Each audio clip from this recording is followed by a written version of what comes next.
Əgər son vaxtlar özünüzə tez-tez "mən sadəcə yorulmuşam" deyirsinizsə, bu videonu diqqətlə izləyin.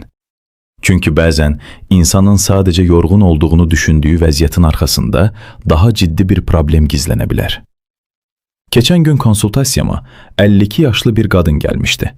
Mühasibidir. Dedi, "Doktor, mən sadəcə çox yorulmuşam. Heç nə istəmirəm.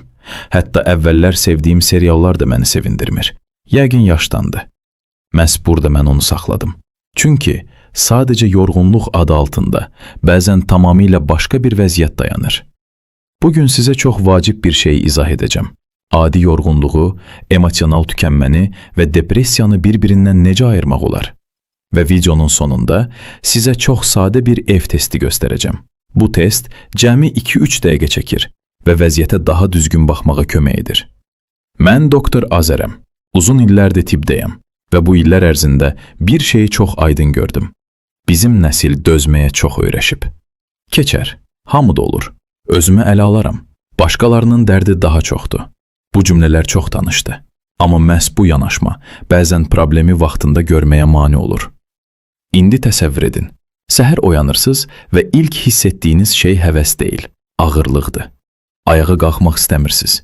İşdə diqqəti toplamaq çətindir. Evə gələndə isə heç nəyə həvəs qalmır. Əvvəllər sevindiyiniz şeylər indi yük kimi görünür. Hobbi, dostlarla görüş, ailə ilə vaxt keçirmək.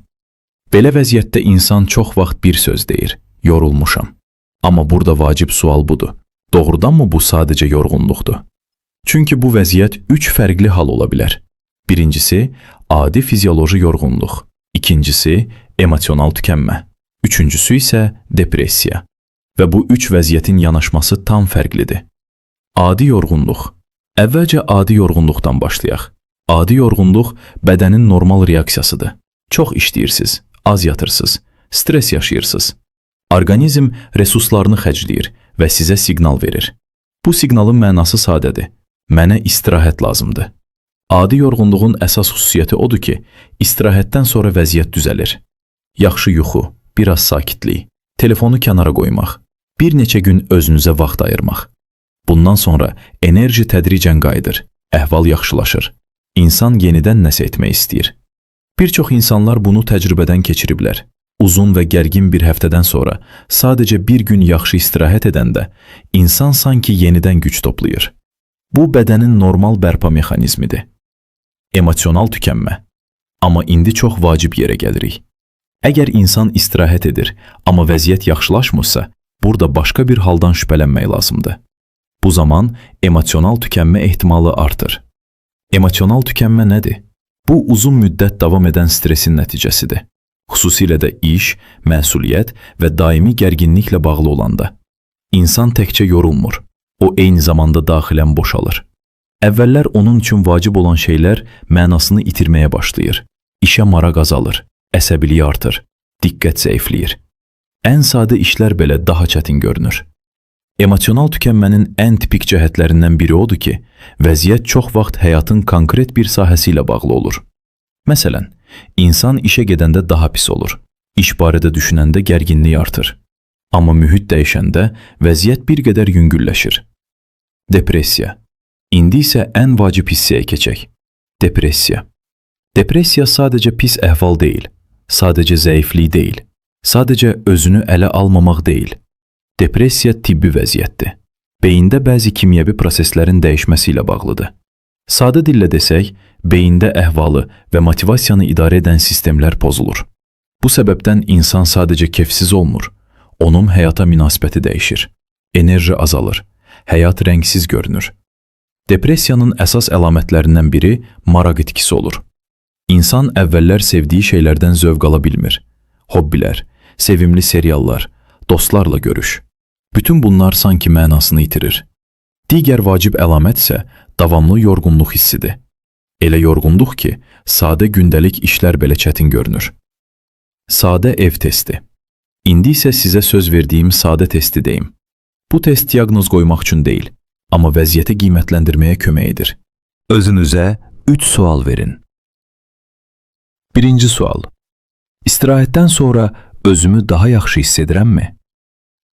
Əgər cavab bəlidirsə, Bu çox vaxt adi yorğunluğa işarə edir. İkinci sual. Əvvəllər məni sevindirən şeylər indi də sevindirirmi? Əgər cavab xeyirdirsə və bu uzun müddət davam edirsə, burada diqqətli olmaq lazımdır. Üçüncü sual. Mən sadəcə enerji itirmişəm, yoxsa həyatın mənasını da itirmişəm? Bu sual çox vacibdir. Çünki enerji çatışmazlığı və həyatın mənasız görünməsi tam fərqli vəziyyətlərdir. Nə etmək lazımdır?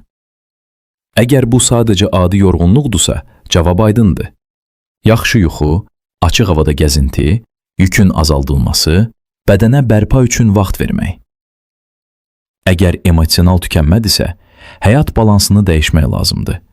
Hər şeyi eyni anda daşımaq mümkün deyil. Bəzən yox deməyi öyrənmək də vacib olur. Əgər depressiyadırsa, mütəxəssis köməyi lazımdır. Müasir müalicə üsulları var, psixoterapiya var, lazım olduqda dərman müalicəsi var və düzgün yanaşmayla insan normal həyata qayıda bilər. Profilaktika. Depressiyanın riskini azaltmaq üçün bir neçə vacib qayda var. Birincisi, hərəkət. Fiziki aktivlik beynin kimyasına müsbət təsir edir. İkincisi, ünsiyyət. İnsan sosial varlıqdır və ünsiyyət psixoloji sağlamlıq üçün vacibdir. Üçüncüsü, yuxu rejimi. Yuxu pozulanda həm enerji, həm də əhval pisləşir. Dördüncüsü, balanslı qidalanma. Bəzi qidalar əhvalımıza birbaşa təsir edir. Beləliklə, əsas nəticə budur. Adi yorğunluq istirahətlə keçir. Emosional tükənmə həyat balansının pozulması ilə bağlı olur. Depressiya isə tibbi vəziyyətdir və mütəxəssis köməyi tələb edir. Əgər vəziyyət 2 həftədən çox davam edirsə, bunu sadəcə yorğunluq kimi qəbul etməyin. Vaxtında kömək almaq çox vacibdir. Mən Doktor Azərəm. Növbəti videoda isə çox maraqlı bir mövzudan danışacağıq. Sağlam insanın bir günü necə görünür və hansı gündəlik vərdişlər həyatınızı 7-10 il uzada bilər. Sağ olun, salamat qalın.